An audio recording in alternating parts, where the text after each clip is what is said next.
Welcome to the sixth in a series of political candidate forums in advance of the August 23rd primary election. This forum, a cooperative production of the League of Women Voters of Tallahassee, the Tallahassee Democrat, and WFSU Public Media. Our candidates today are running for Tallahassee City Commission Seat 5. I'm Tom Flanagan from WFSU Public Media. I am joined by William Hatfield from the Tallahassee Democrat and Danielle Irwin from the League of Women Voters of Tallahassee. We're going to be questioning the candidates on various topics, so let's take a quick look at the ground rules and then meet those candidates. All right, the candidates for City Commission, Seat 5, sitting left to right, are Shelby Green and Adner Marcelin. We are, of course, joined on virtually by Diane Williams Cox. Commissioner, can you please tell us why you are here by Zoom today? Thank you. Let me just first of all say thank you all for this opportunity to come before you. I am at a conference in Orlando, Florida, where I just had the pleasure of listening to our Vice President speak. All right, what is the conference? It is Alpha Kappa Alpha Sorority Incorporated, which I am a member and so is she. All right, thank you. For those watching us on social media, please hit the share button and help all your friends see today's discussion. Here is how the forums will work. We will rotate which candidates get to answer first. We have a lot of questions, so we're going to ask the candidates to keep your answers to about 60 seconds, sometimes shorter for follow-ups. We will keep time and we will ding a bell when your time is up. This is what it's going to sound like. You don't have to come to a dead stop right then, but please finish your sentence and we'll move on. We'll always try to tell you how long you have to respond with each question. In the middle of the forum, we will also have a lightning round when we ask you to keep your answers to just one sentence. At the end of the forum, we'll give you 90 seconds to make the case directly to voters and share your website or any other important information. And if you're watching on Facebook and you have a question for the candidates, go ahead and type them in the comments and we'll get to as many of them as we can. The WFSU Facebook is live now. Time is very limited, so you can improve your chances of your question being asked if you keep it brief, polite, and make it applicable to all candidates. Candidates, do you have any questions before we begin? No, thank you. Great, then let's jump in with the first question. All right, we will do that. And our first question, and we will start with you, Shelby Green, and then Adner Marcelin, and then Diane Williams Cox in that order. And this is a 1-minute response, please. What is the number one issue, in your opinion, affecting the city of Tallahassee? Shelby Green. Great. Well, first, I just want to say once again, thank you guys all for the opportunity. I'm very happy to be here and sharing my vision for Tallahassee. And part of that vision is making Tallahassee a more connected and sustainable city. Especially as we see the climate is changing, we have to start investing more into our public infrastructure. And so the biggest issue that I see in Tallahassee is the lack of responsive and adaptive public transportation. Right now, I paid $5 to fill up my gas tank. If we had more reliable, responsive, efficient public transportation, that can reduce the cost of living for our residents here and improve our sustainability and also provide more connectedness throughout the city. So to me, the number one issue in Tallahassee is public transportation. Thank you very much. Adner Marcelin, same question. Thank you, Mr. Flanagan. And again, my name is Adner Marcelin, and I also would like to thank you all for putting this forum out and getting these critical answers to our community. For me, the number one issue in this community is poverty and the need for economic development. I have spoken to many residents who share similar stories of not being able to afford rent, the rising prices in food and the rising prices of gas, and just being able to make ends meet. And we know that we can only do that for our residents if we have a market that can give sustainable jobs that pay a livable wage and a respectable wage for our individuals. And so the number one issue that I think ties into many issues is poverty and economics. And I think that our economic structure here in the city can be improved and will assist many residents in being able to solve a lot of the issues if we can get more competitive jobs in Thank you, sir. industry. Diane Williams Cox, same question. question. I agree with Mr. Marcelin. Poverty is, I believe, our number one issue. And out of poverty stems so many of the other issues that we have to deal with. I'm not sitting here thinking about what we can do. I can tell you what we have been doing. We've been making an impact on poverty. It is a part of our strategic plan. We have created opportunities to help eradicate and reduce poverty by providing jobs, job creation mechanisms, and by creating affordable housing, and by providing opportunities for training, job training, and for job fairs, so that we can help bring people out of those situations that are causing them to do things that they may not wish to do or would otherwise be doing other positive things. So I do agree that poverty is our number one issue, and we are doing lots to work on that. Thank you. All right. The next question is inspired by one from the Urban League. By our count on Tallahassee.com, 13 people have been killed and 48 have been injured in 75 serious shootings this year in the capital city and county. Just this weekend, a former Marine was gunned down as he answered his door at an apartment complex. What specific initiatives will you take to make our communities safe from crime? Adner Marcelin, you're first on this question. Thank you. How much time do we have for this question? 1 minute and 30. Thank you. I have spent and dedicated my career over the last 13 years fighting these social justice issues. And when we're going to deal with senseless gun violence, you have to start with the root. As I said previously, poverty and economic plays a huge part. But then when we look at expulsions and not having follow-up plans with our students that are being affected by those, our school system plays that we have to have a plan and a trade because it is my belief that when other individuals that are committing these senseless crimes in our community have other avenues and other paths to make a productive life, they stray away from crime. We have to make sure that we have the economic opportunities out there and the positive enforcement out there to keep individuals away from crime.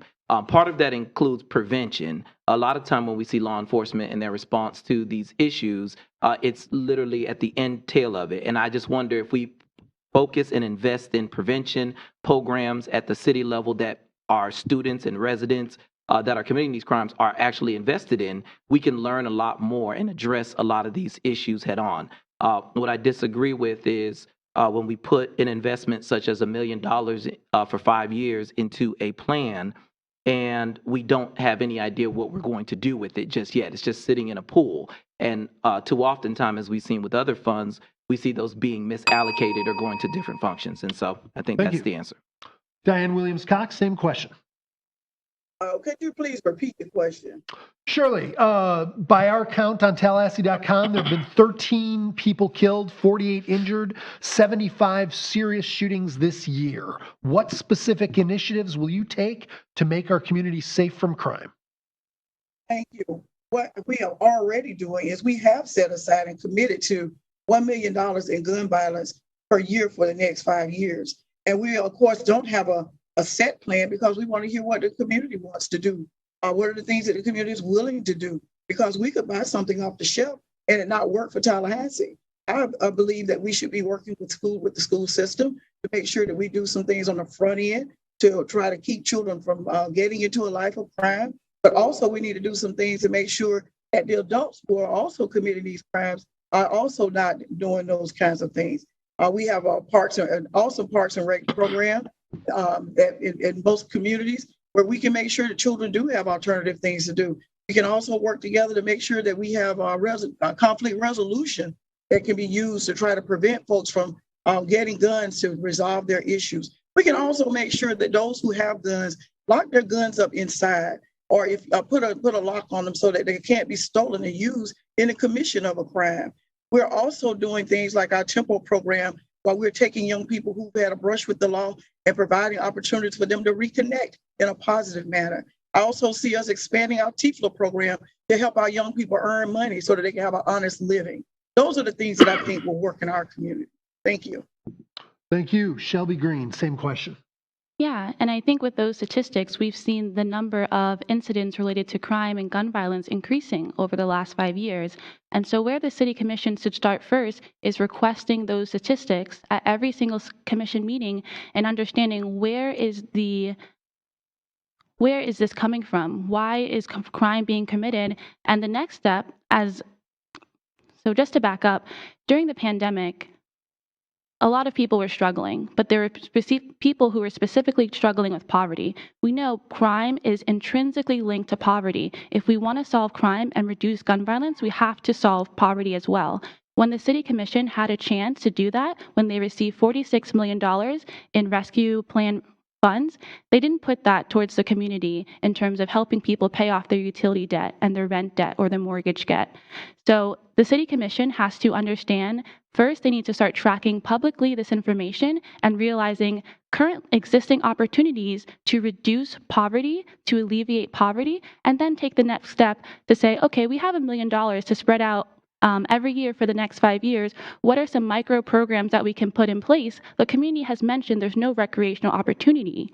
We need to start putting in pocket parks and building out infrastructure that serves the community so people can have other opportunities than going through crime. And so just to wrap up, the city needs to start tracking crime publicly, providing opportunity currently, and investing into public infrastructure. Thank you. I've heard a couple of you mention the $1 million here. So let's, Diane Williams-Cox, the city is poised to invest $1 million annually over the next 5 years to stem the bloodshed from gunfire.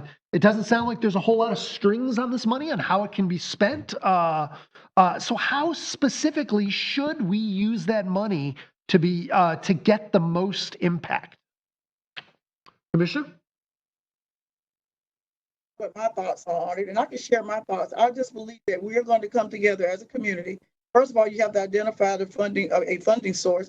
Then we need to identify what we think will work. Now, many of us have ideas of what will work. I've shared many times that I think what we need to do is to invest that in preventive measures. Let's start as early as possible with our children in the school system.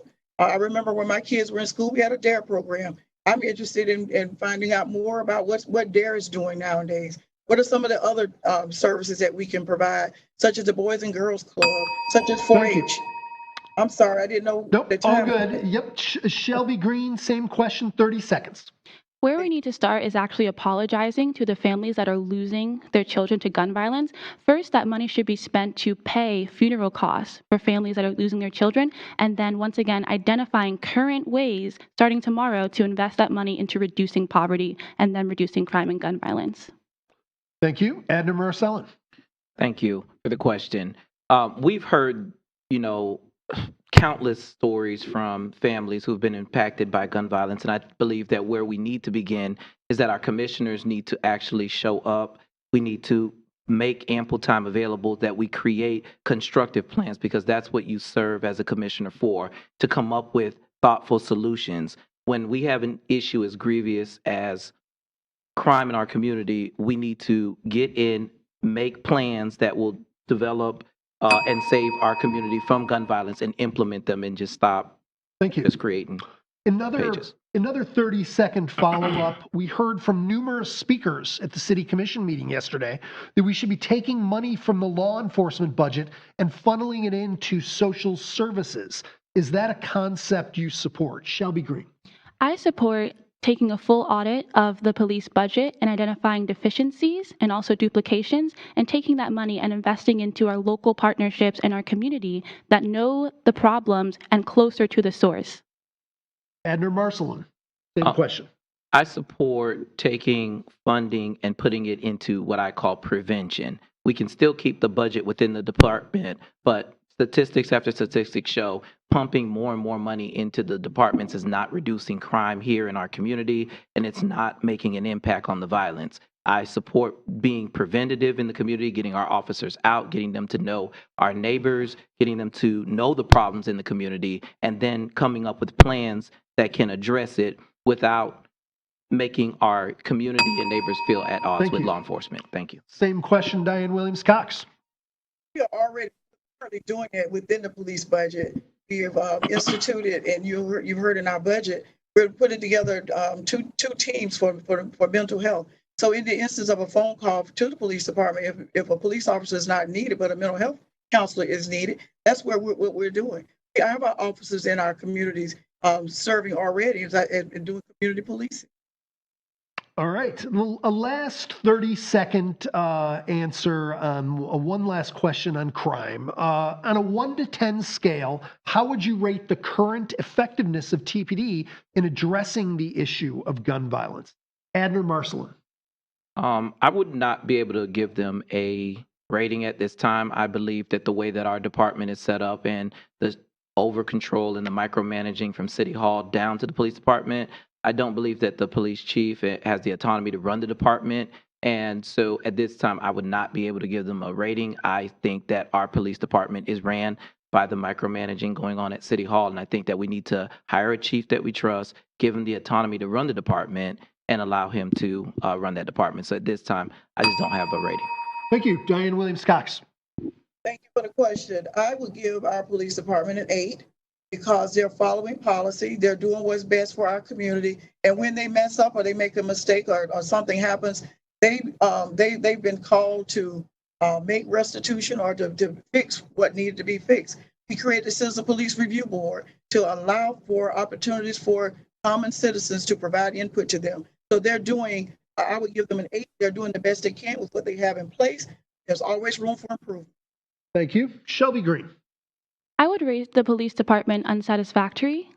While I am grateful for the police department providing representatives to the neighborhood associations during their meetings and talking with residents and putting on crime prevention events, the community is unsatisfied with how the police treats people.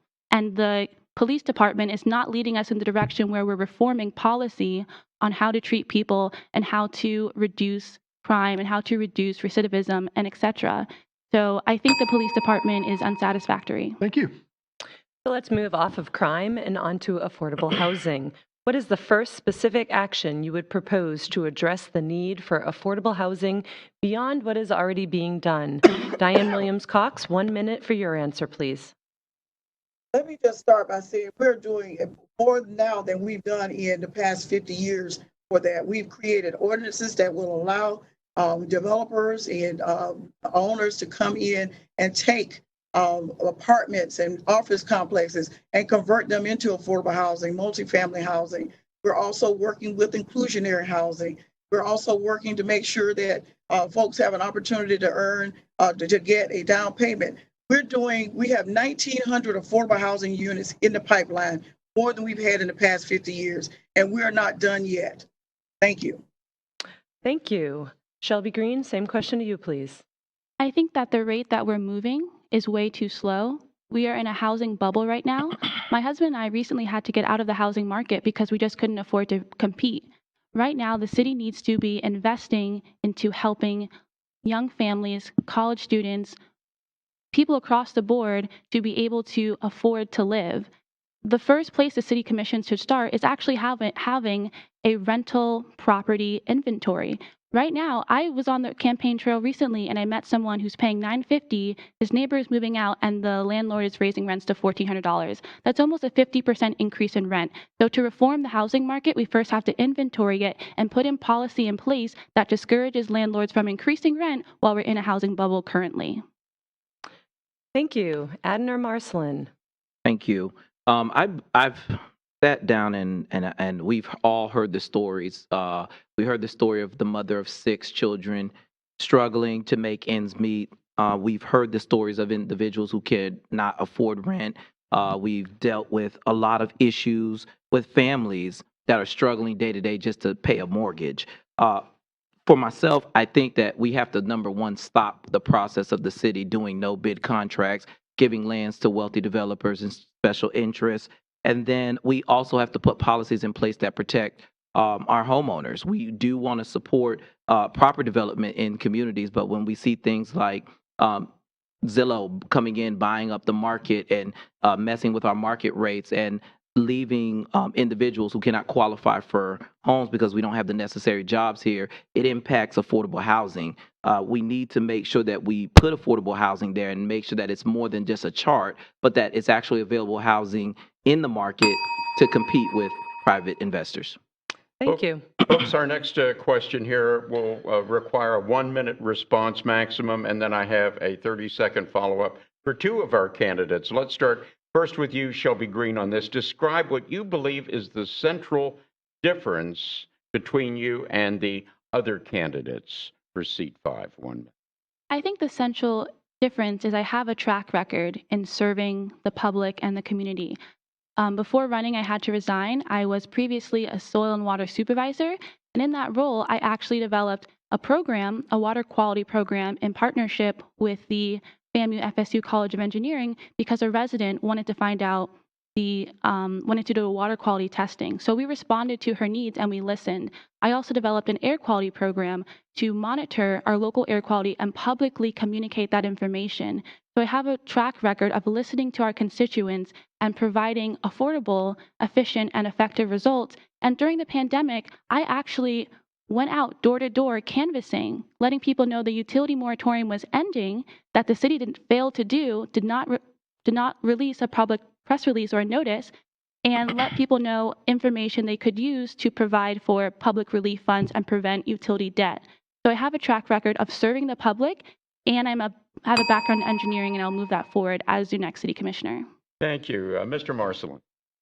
Thank you. I would say that what separates me from my opponent is that I have the ability to listen and to make change and not to compromise myself when it comes down to doing the right thing. I think it is a very basic, complex idea of what is wrong and what is right. And the thing that separates me is my pledge to the residents of Tallahassee to do the right thing, to not be influenced by special interests, to not be influenced by money and political contributions. I think that has muddled the way that we serve our community, and we have seen through the indictments, we have seen through the mistrust and the lack of trust by our citizens of City Hall that we want a City Hall that we can trust, and I believe in that, and I believe we can get there, and I believe that I will do everything in my power to serve the people, and that's where I'm interested in. Appreciate that. Diane Williams-Cox. Thank you for the question. I think what separates me from my opponents is I do have a record to run on. Anyone who wants to know what I've done can actually go and research the record of the items and things that I supported, the things that I've done, not only as a commissioner, but the things that I did prior to becoming a commissioner. I've worked 30 plus years in our community trying to organize and galvanize and speaking out, being the voice of those who were not in the room. But since being a commissioner, we've led on making sure that money is being spent in communities and places where it has never been spent before, making sure that we're righting some of the wrongs that may have taken place. We're shining a light in places where we know we need assistance and we need to have uplift of the people and our community. So I think that I know that my record will reflect what I've done, and that in itself separates me from my opponents. Thank you very much. Okay, and Ms. Williams-Cox, for a follow-up, and then we'll reverse order here across the front of the dais here. If you could talk about your current day job and how you balance the time that is necessary to fulfill the requirements of a Tallahassee City Commissioner, including meeting with constituents, getting up to speed on the issues, talking with staff, other officials, preparing for and attending official meetings, and other unofficial gatherings that are part and parcel of the responsibility as well. So 30 seconds, how do you do that juggling act? I do nothing but city commission work. Originally, when I ran for office, I had intentions of doing other work, but I found that in order to do this work, it required my full attention. So I am a full-time city commissioner doing all those things you just listed and so much more, including things that are not under our authorization or purview, because I make connections where people are not sure where they need to go. So I do nothing but city commission work. I put my career aside my 30-plus year career aside, and I'm doing just that. Okay, thank you. Shelby Green. Right now, I actually work as a researcher studying energy and utility policy to encourage decarbonization. And it's troubling. It's troubling because there's so much information you have to keep up with, and the City Commission does not publish meeting minutes regularly or at a responsibly timely measure. So I rely on using technology to keep up with research and relying on my campaign team to keep up with all of the tasks that we have to do to stay forward in this race.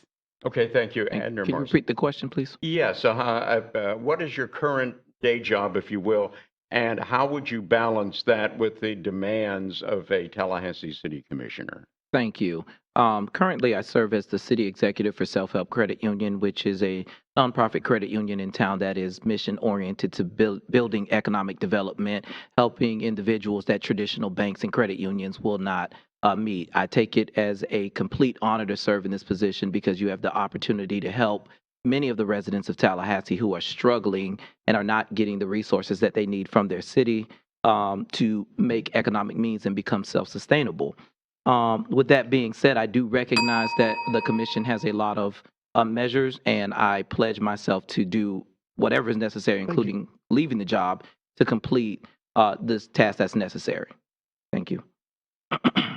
All right. Our next question comes to us from Facebook. Thank you. What can be done at the city level to protect our environment? We will start with Diane Williams-Cox. Thank you, Facebook watcher, for that question. What we are doing, we have professionals on staff who are already doing those things. And those reports come to us dealing with environmental issues. We have a new director who is also an attorney who comes to us to guide staff, to provide the information. They're doing the research, they're gathering the data. Because many of you have heard me always asking, show me the data. And we use that information to make informed decisions. Remember, as a city commissioner, we set policy, but we rely on information that we receive to make those policies work for our community, including environmentally friendly policies. Thank you. Thank you. Shelby Green, same question. The city of Tallahassee is actually in a really fortunate position. We own our own utility system, we the people, and so that means that we can decarbonize our utility system, reduce our reliance on natural gas, and reduce the greenhouse gas emissions going into our environment. And one way we can do that is by investing more in solar energy. We have not built any more solar farms since 2016. We can also increase the capacity and the reliance and reliability of our public transportation system so people don't have to rely on their cars. And we can also strengthen and enforce our current environmental standards so that we are now not allowing people to circumvent them, to cut down our trees, or to influence soil erosion and other negative environmental degradation and impacts. Thank you. Adner Marcelin. Thank you. I think we have to work harder to improve the sustainability plan to have us at 100% by 2050 and make that an aspirational goal and move towards making that happen more quickly for the individuals that are here. When I look at, for an example, the city wants to get away from our gas uses, but we're incentivizing with our utility program more residents for new homes putting gas lines in their houses. These are the kinds of practices that will take us more and more time to get towards that renewable energy goal.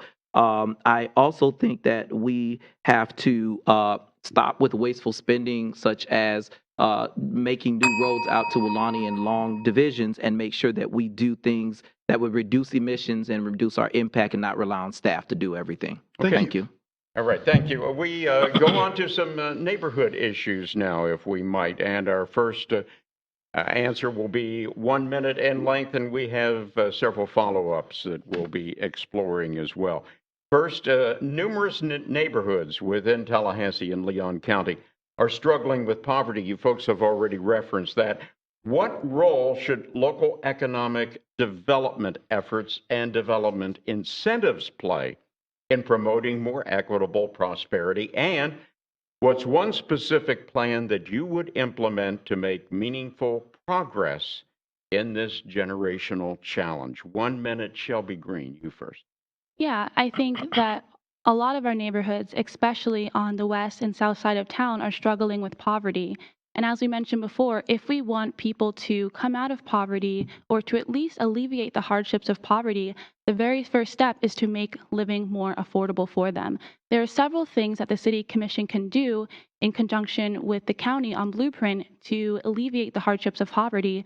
But one of the first places where I would start is increasing access to the market. Right now, it's very difficult for entrepreneurs and local businesses to enter the market, to get permitting for businesses, and to increase their clientele. The very first thing the City Commission can do is very basic, but have a local business inventory and a how-to guide in terms of permitting for people who want to start their own businesses. The next step, once again, is public transportation. If we can use our public transportation as a way to compete against Lyft or Uber Eats, that will provide economic development, that will provide jobs, and that will once again reduce poverty. Thank you. Diane Williams-Cox, same question. Thank you. What the city is, what the city is already doing in these neighborhoods is we're working with them hand in hand with their neighborhood first programs in Frenchtown, Bond, and in Griffin Heights to provide the uplift and the upkeep of those neighborhoods so that we, streetscaping, rehabbing homes, creating jobs. We've also included in that in especially in the Griffin Heights, we promise that whatever work is being done in Griffin Heights, the individuals who live in that community will have an opportunity to participate and earn money doing that so that they can then use those dollars right there within their community.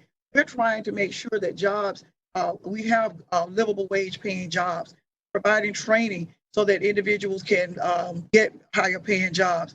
Job creation is going to be the number one thing that's going to help our neighborhoods. And we're on our way to making that happen. Thank you. Thank you. Adner Marcelin. Thank you. I believe that we have to start as a city of making funding and training available. I've heard from many of the constituents within the community that say we struggle when it comes down to learning the process of the city, learning how to put bids in that are actually successful. You see many traditional nonprofits companies, the same ones getting all of the economic dollars for the city. If we want to reinvest in neighborhoods, we have to make sure that that training is available for individuals. We have to make sure that our citizens and our residents in Tallahassee have access and training so that they can put proposals in and make micro grants available to communities so that they too can participate in the process and enjoy economic prosperity. Poverty is always going to be the top of the goal. We have to invest in the neighborhoods. We have many opportunities, homes that are, look like blight and are not as well, could be torn down and rebuilt and put back in the market as affordable housing options to make it affordable for people. And I think we have to do several things to get in the market and make it affordable. All right, sir. A 45-second follow-up, and Mr. Marcelin, will stick with you to start us off on that one. Do we have a gentrification problem in Tallahassee, do you think? And if you think we do, what's one way you could help fix that? Absolutely. We have all sat in the rooms and watched how, corporations can come before the city, give kickbacks before and after votes to campaign contributions, and then get no bid properties. And we have heard through the Human Relations Council, many of the residents whose property taxes go up as a result of development all around. We are entering into a gentrification problem because you can just look across in Frenchtown and see all the rise of student housing complexes there, but we still hear and ignore the cries of the public about how they cannot simply afford basic housing. So yes, I do believe that we have a gentrification problem happening right now in Tallahassee. Okay, your thoughts on that one, Shelby Green? Yeah, we absolutely have a gentrification problem in Tallahassee, and that problem has existed since desegregation. Tallahassee has a history of using public dollars to clear out land, remove people, say they're going to build more housing for them, and then instead they're displaced and they can't afford to live anywhere else. And we've seen that recently with the Orange Avenue apartments, where people were told they were going to receive Section 8 housing vouchers, and people were told they were going to be able to move back into those houses, but those houses are going to be or those apartments are going to be at market rate. And instead, they're receiving Section 8 housing vouchers when the market is already flooded with those vouchers. And so if Tallahassee is serious about reducing its gentrification problem, we need to prioritize the people who are already living here and build for them and not for luxury student housing. Thank you. We'll wrap this one up with Diane Williams-Cox.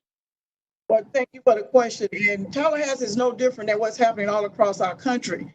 But what is different about Tallahassee is that we have commissioners and we have others in our community advocates who are working very hard to prevent gentrification from occurring. And in order to make that happen, we have to work with our neighbors to make sure that what we're doing is not pricing them out, but instead pricing them up, helping them raise the value of their homes by doing some of the things that will incentivize neighbors to do to increase the value of their homes, and so that they can stay in their homes and not move them out of their homes. No one's interested. I'm not interested in displacing generations of individuals who are proud members of our community and our neighborhoods. Okay, thank you. And Ms. Williams-Cox, while we're with you here, another 45-second follow-up, if you would. Are the current CRAs, community redevelopment agencies, and their funding being used properly and to the greatest benefit? Why or why not? And if you could name specific changes you might like to see in the way the CRA operates. Well, let me say this, that yes, they are operating properly and effectively and efficiently. And one of the things that we did was we brought in for the Southside Frenchtown CRA, we brought in an executive director who is community minded, who was experienced in other communities, who grew up here in the city of Tallahassee. So he has the passion, the know-how, and the fortitude to move forward to make sure that we are doing all the things that we should do by law and by the community to make sure that CRAs are doing what they need to do. He's also responsible for the downtown CRA. So I believe that we are moving forward in the proper manner and in the proper speed with our CRA, with the CRA director and his staff. They're going out of their way to make sure that they're doing everything they can to make sure the CRAs are doing what they should be doing. So I'm confident in that. Okay, thank you. Adner Marcelin, the CRA question, please. I think that the CRA, as it stands, is operating, but it could use some significant overhaul.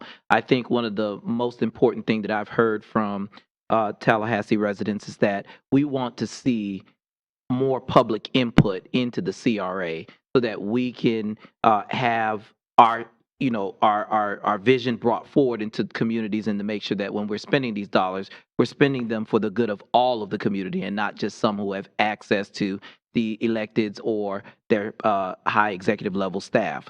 I think when you're talking about the CRA, it's very important to note that the CRA, it's a board, and we can take public input. We have to go back to putting in training into the CRA so that regular citizens can make sure that they come in and have the training necessary to be able to apply and know what that process is. Okay, very good. And Shelby Green, you would. The CRA funding is operating, but the real question is who is it operating for? If you look at recent examples like the development on South Monroe, that development was able to receive CRA funding, and there were actually several residents who expressed concerns about that development and how it has led to, once again, the displacement of local businesses. Bontai, that used to be there, that is now on, I believe, Appalachia Parkway or North Monroe, one of the two. And then there was a local gym. So there were local businesses who were told that they would be able to come back, and now they can't come back once the development's done because they cannot afford to be there. That is displacement, and that is gentrification, and we should not allow public dollars to move that effort forward. Instead, once again, we need to be listening and investing into people and local residents in our economy. Another 30 seconds for a little more detail on that, because that was a great lead into the follow-up here that we have to close out this particular segment.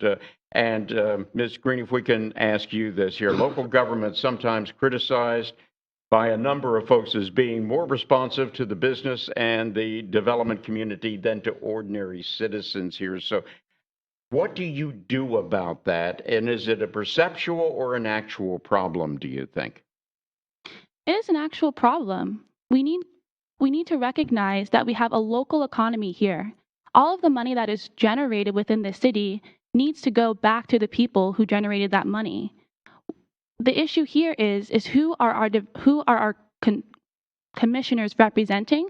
Is it the will of the people or is it the will of someone else? That is the real question here, and that is what this election is about.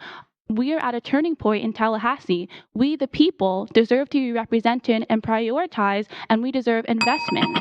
Okay, Mr. Marcelin, your thoughts on that, please. I would have to share in Ms. Green's response that it's not a perception problem, it's actual a reality and a natural problem. Our commissioners focus and should be focused on is serving the people.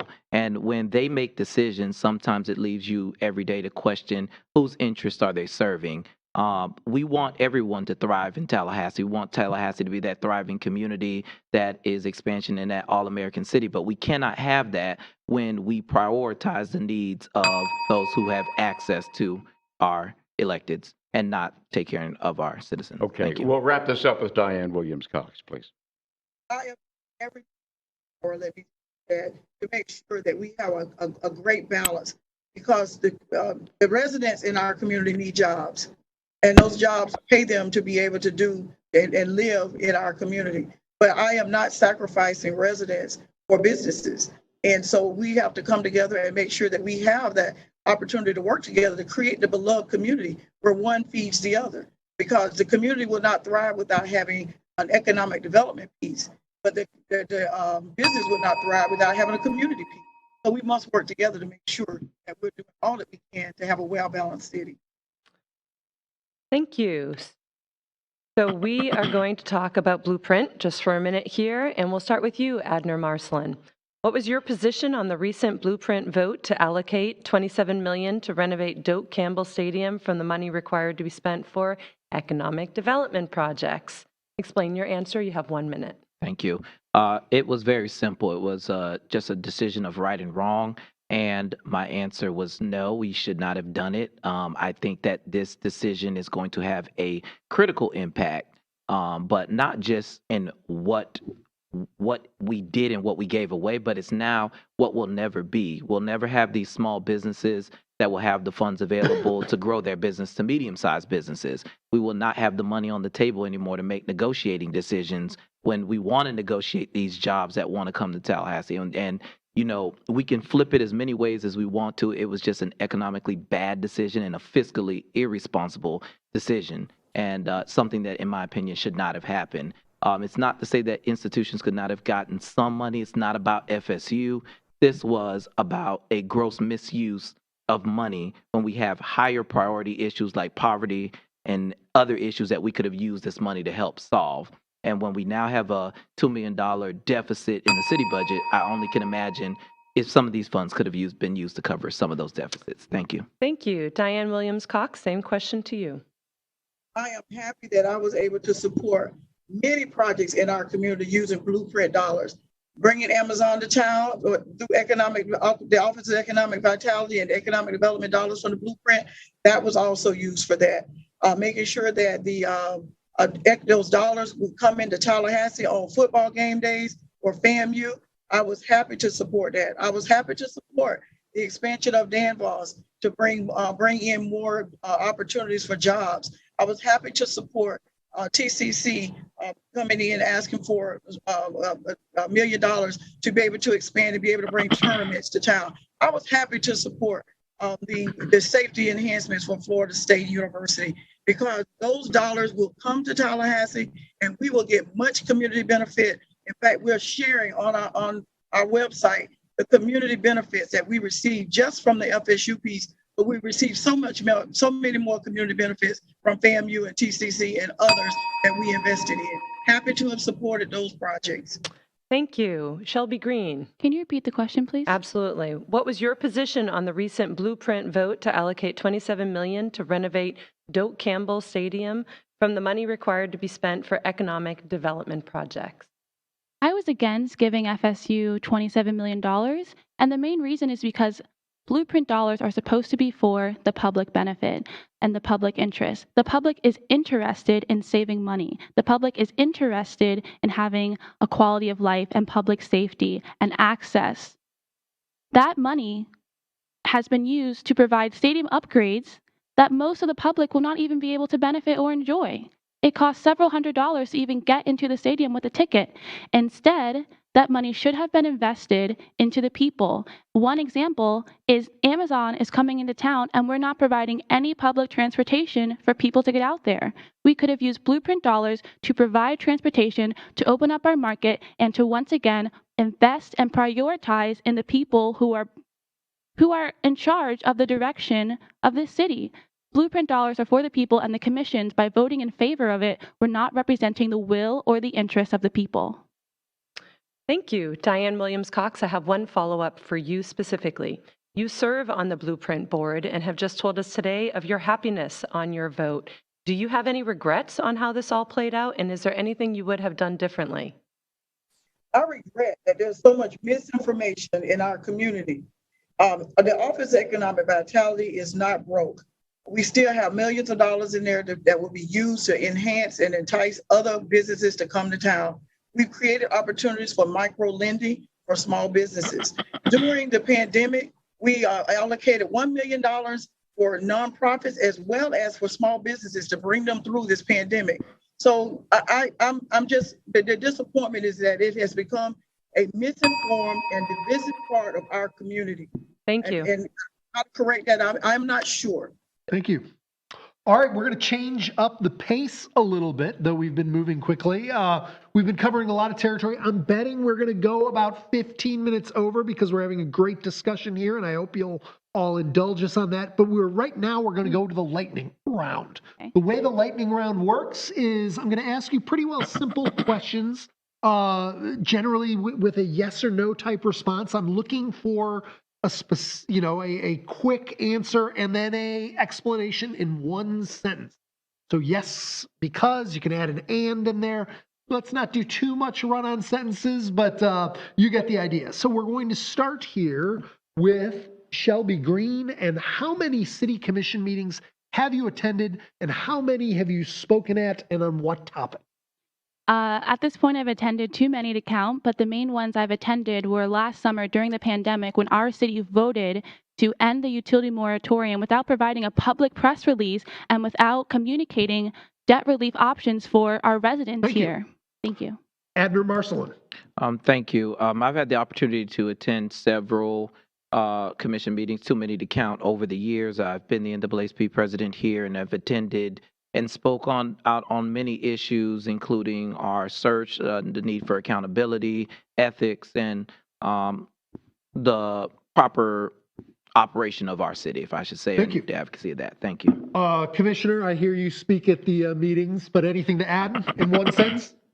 Well, let me just say, prior to becoming a commissioner, I did attend commission meetings, and I will tell you that I came down and I gave them holy hell because I did not believe that we were getting information into our community. So I came to the city commission and I've attended every meeting.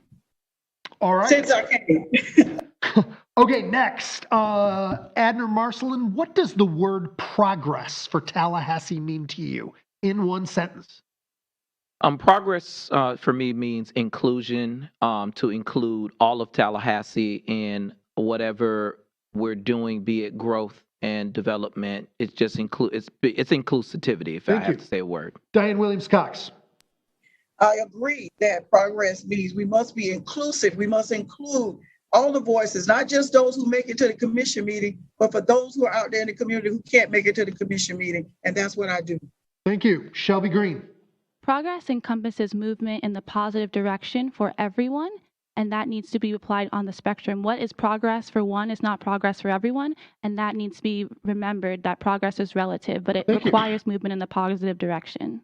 All right, Diane Williams-Cox, what's one pledge you would make to voters right now that you will accomplish if elected? I pledge to do everything that I can possibly do to help reduce poverty in our city. Thank you. Shelby Green. I pledge to do the best I can to be our next city commissioner, and I will do that by opening up our housing and our economic market and by increasing the capacity to communicate properly with the public and Thank you. also Adner Marcelin. I pledge to show up, to be there, to be present, to be knowledgeable on what's going on in City Hall, and to fight for the people like I've been doing for the last 13 years. Thank you. Shelby Green, have you received any bundled contributions from developers or others who give under numerous corporation names or related individuals? And if so, what should voters take away from that? Shelby Green. No, I have not. But if voters keep in mind, if you are going to vote for someone, look at their campaign contributions. You can find that out at leonvotes.gov. Thank you. Adner Marcelin. No, I have not received any bundled contributions. I'm running a grassroots campaign, and I think that that's very important. I think that the voters can take away from it exactly where the interest of those who are sitting on the commission and whose interest that they serve. Thank you. Diane Williams-Cox. I do not discriminate on who contribute to my campaign. And to be, it's open, take a look. I do not discriminate. I need all the money that I can get to make sure I continue to do this good work for our city. Thank you. And what should voters take away from what they see in your campaign contributions? What they know of me from the past 30 plus years of working in the community. I'm unbought and unbossed. I'm going to do what I believe to be best for all people. Thank you. Adner Marcelin, what is the biggest investment that needs to be made in the South Side? I think economic development in the South Side, as well as structural development, such as food deserts that we need to cure by putting in grocery stores and investing in businesses that will give and improve the quality of life in the South Side. Thank you. Diane Williams-Cox. I believe that the implementation of the South Side Action Plan that we're working from to make sure that we have a balanced South Side, to bring the South Side up to the level of others in our community, which includes economic development, housing, job Thank you. Shelby Green. opportunity. The biggest investment needs to be public infrastructure when it comes to transportation, when it comes to being able to access solar panels and the financial benefits of solar energy, and being able to provide microeconomic development options for our existing entrepreneurs and businesses in Southside who need support and are asking for it. Diane Williams-Cox, aside from family, who do you view as your local mentor in life and in pursuing this seat, aside from family? But I have many mentors, and I don't want to start calling names because I don't want to offend anyone, but many have poured into my life. This is my 5th time running for office, so I have many mentors who've helped me along the way. Thank you. And they know who they are. Shelby Green. This is my first time running for office. I'm running a very grassroots campaign, and I actually rely on the support system I had last summer when I was canvassing in the neighborhood, specifically the Providence neighborhood, and the executive members within that community. Thank you. Adner Marcelin. I have 2 that I would say personally. The first one is the late Anita Davis, who poured a lot into teaching us what was right. She was a county commissioner here and led the way there. And the second that I would say would be Commissioner Debbie Lightsey, who is a great mentor to have in showing what's the right way to continue going forward. Thank you. The city manager serves at the pleasure of the city commission. Reese Goat has been serving as city manager since 2018. What letter grade would you give to Reese Goat this year and why? Shelby Green. I would give City Manager Reese Goat a C, and the main reason is because we have issues with our budget. We have issues with constituents complaining about a lack of transparency and communication. This year, the city's utility rates have gone up twice, but we still received a deficit. Adner Marcelin. I would give the city manager a C, only because I believe that we need improvement. Many of the discontent that has happened in between citizens and the city itself is not there. We need greater transparency with the amount news of indictments and everything. We need more. Diane Williams-Cox. It is public knowledge that I've already given the city manager an 8, but there's always room for improvement. And not just the city manager, but all of our appointed officials have received an 8 because of the performance against our strategic plan that we all agreed upon. Thank you. Adner Marcelin, name one specific thing the city is not spending enough money on and one thing the city is spending too much money on. Well, I would say not spending enough money on housing and development. We need to pour into that to address this rent crisis that is really targeting the community. Spending too much money on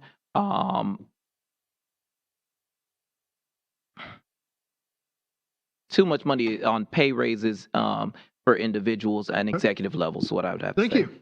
Diane Williams-Cox. I think that the city is doing a great job in spending our money wisely.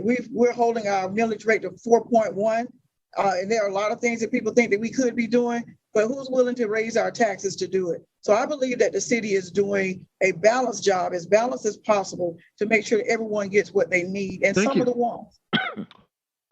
Shelby Green, same question. I believe the city is spending too much money on contracts. We should be using our money. Too much money on contracts. We should be increasing economic development by expanding our workforce and doing the work ourselves. And we're not spending enough money on our workers, especially with the passing of or the overturning of Roe v. Wade. Workers who are OPS and work less than 30 hours a week do not have access to city health care. We need to make sure they have access to health care. Okay, last question of the lightning round. Diane Williams-Cox, we'll start with you. What is the single biggest thing you've done in the community to make the city a better place to live? I'm looking for one single thing, the single biggest thing. I have been showing up and being there for my residents, for our residents in the city of Tallahassee. Thank you. Shelby Green. The biggest thing I did was combating the city's unwillingness to communicate basic information about the expiring of a utility moratorium and canvassing within neighborhoods so that they could receive this information and apply for debt relief. Thank you. Adner Marcelin. I would say dedicating my career in public service in Tallahassee to fight for the voiceless here in Tallahassee. Thank you. All right. You all made it through the lightning round. We just have two more questions before we get to closing time, where you'll be able to speak directly to voters. WFSU is next. There we go. Okay, well, let's start off with a topic that is certainly not controversial or very few people talking about. It's called ethics. And let's start with you, Shelby Green, if we could. A 1-minute question here, and then I have a follow-up afterwards. If you could talk about whether the city's current ethics code is adequate, especially when it regards such things as lobbyist regulation, and whether you support the Independent Ethics Board having jurisdiction over board members and the staff of the Community Redevelopment Agency, the CRA board, and the Blueprint Intergovernmental Agency. 1 minute. The city has historically had issues with ethics, and so although the mayor claims that we've passed the strongest ethics reform package in the state, that is not enough. We've had 2 past mayors that have been indicted. We need a stronger ethics package, and we need more open communication about who is able to talk, communicate, and potentially influence our city commissioners. And I also support the Independent Ethics Review Board to take whatever policy measures they need to be able to accomplish more transparency, more accountability, and more public oversight in how our dollars are being spent and who is able to communicate and influence or lobby our city commissioners. Okay, Diane Williams-Cox, ethics. This commission has made great strides in ethics, and we have adopted the strongest ethics policy of any commission in my recent knowledge. And we do work very well with the Independent Ethics Board. Dwight Floyd and Carlos Ray are regulars with us, and we work together. We don't always agree, but we have worked well together. And I think that before we make more changes, just to be making changes on the fly, we need to let what we have in place settle so that we can determine what works and what doesn't work. Let's not forget that there is a state ethics overarching policy, a law in place that we're all under anyway. So this is just an additional based on what the residents of the city of Tallahassee wanted us to do, and I am in full support of it. Okay, Adner Marcelin. Thank you. To make this very simple, I think that it's not a wise decision to hire a fox to guard the hen house. I think we systematically have an issue when we are asking our commissioners whether they want to come underneath the ethics board, independent ethics board. I fully support Commissioner Matlow's plan to bring our blueprint and everything under the independent ethics board's jurisdiction. I think that the residents of Tallahassee deserve to know who our commissioners are meeting with. what lobbyists they're meeting with, what's the nature of that business. And I think that when we do everything in transparency and in the light, that it will prevent us from having to find things out before. We are now, with the indictment of Commissioner Maddox, we are now learning things later on and how deep the impact was, how much trust was broken. And I only wait to see, with other situations, what will come out later. I do think that ethics is a strong priority for myself, and I think that we need to do everything to strengthen our ethics and lobbying laws. All right, sir, since we're with you here, if we could get you to expand on that for about a minute here, seeing as how another former mayor and former city commissioner recently indicted for corruption charges. So if I could ask you, what does that say about the city at large, and do these situations point to a culture problem at City Hall? For myself, first, I come from a legal profession. Everyone's entitled to the presumption of innocence, and I don't think it'd be appropriate to pass any judgments on this pending indictment until it has been heard and they've had their day in court. I will say that overall, we can learn from these experiences and put things in there without making judgments on anyone for prevention and strengthen our lobbying laws. We've had that opportunity, and we've all sat in the room when we had that measure come up by the Independent Ethics Board, and we watched the current commission vote those measures down and then try to put incremental steps in there subsequently later. And we have to pay attention to that. We cannot allow our commissioners to decide when and what authority they'll give the Independent Ethics Board to control them. It must be the other way around. Thank you. Shelby Green, please. Can you repeat the question, please? Yes, certainly. The fact that we had yet another mayor/city commissioner indicted, and what does that and the situations you already referenced in your previous response say about City Hall, and is this a cultural problem, do you think, at City Hall? Yeah. The issue here is that we have commissioners who do not believe in accountability and who do not believe in transparency. The issue is we have a commission that needs to make sure this behavior is not acceptable. And the way that we do that is by having a transparent budget, transparent processes where the public can participate and communicate and have oversight. That is the first step that we need to take to make sure we can restore the public's trust in our government and ensure that we are taking care of the people and not lobbyists or others who influence policy. Okay, thank you, Diane Williams-Cox. We'll end this one with you, please. Thank you. Let me say this, that at City Hall, we have some of the best and finest individuals working for the city of Tallahassee. Many of them career city employees and community residents in our community, and I value their service. Now, we've had some issues occur prior to this commission coming in place. It has been my responsibility, my job, along with my other commissioners, to make sure that we close the gap and not allow for what has happened in the past that was not good to happen again. So we have made some changes to prevent those things from happening. And as more comes to our attention, we'll work on those as well. But do not be confused. The culture at City Hall is one that is thriving and growing because we have true professionals from the janitors up that are doing everything we can to restore the public's trust in City Hall. Thank you. Okay, great. So here is one of your final questions. So we're going to start with you, Diane Williams-Cox.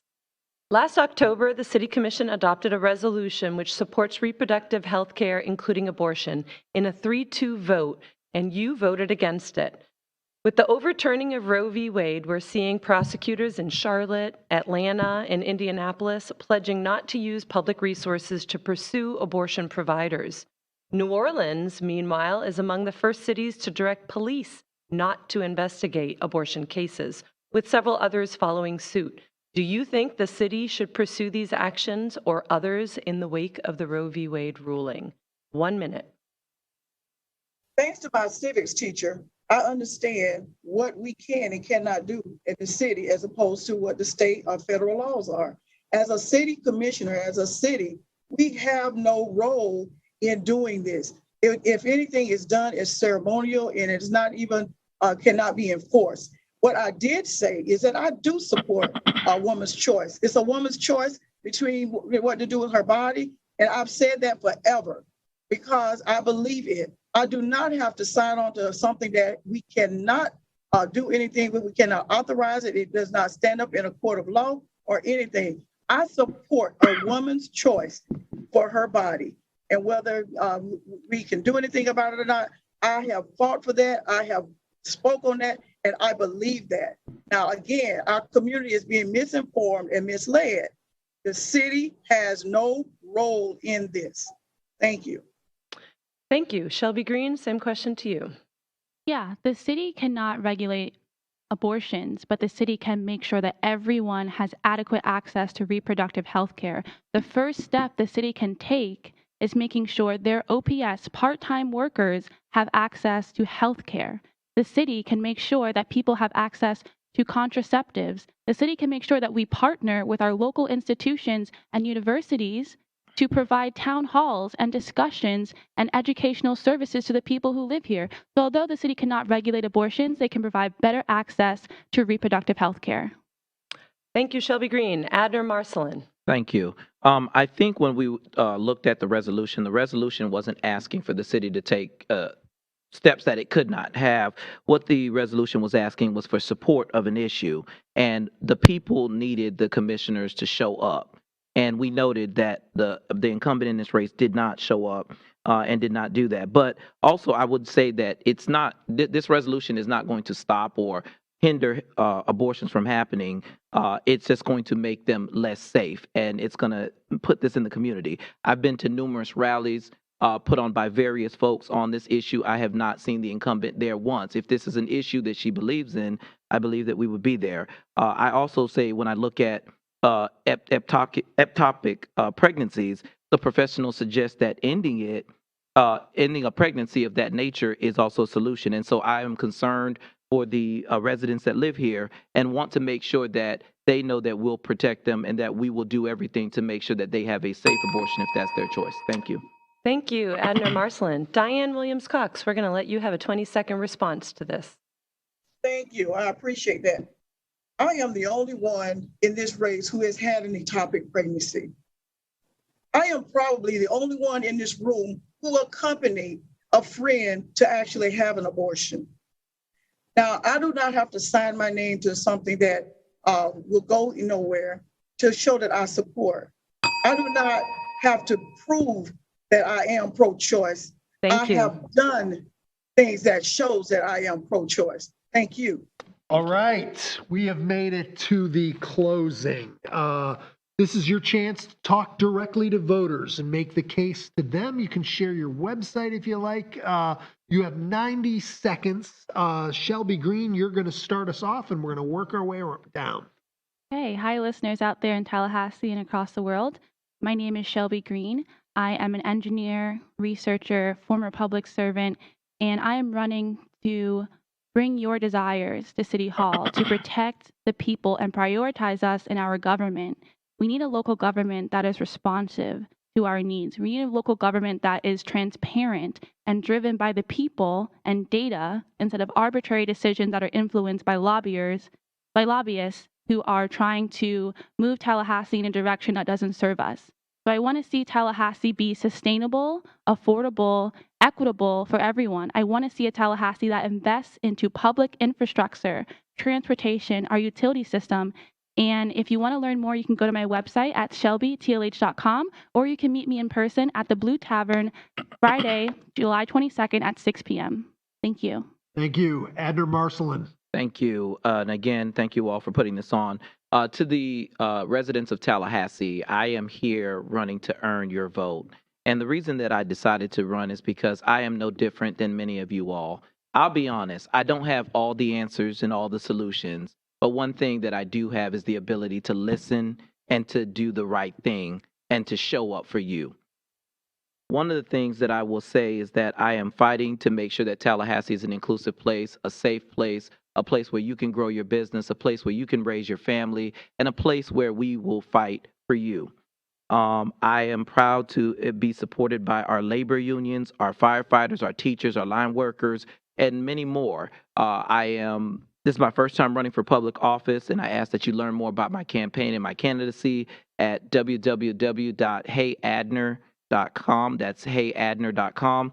I'm going to do everything that I can to fight for you all and to make sure that I am improving your quality of life, and I will not sell you out when I get there. I've grown in poverty. I've grown up in poverty, lived in poverty, and I understand the struggles that you all are experiencing today.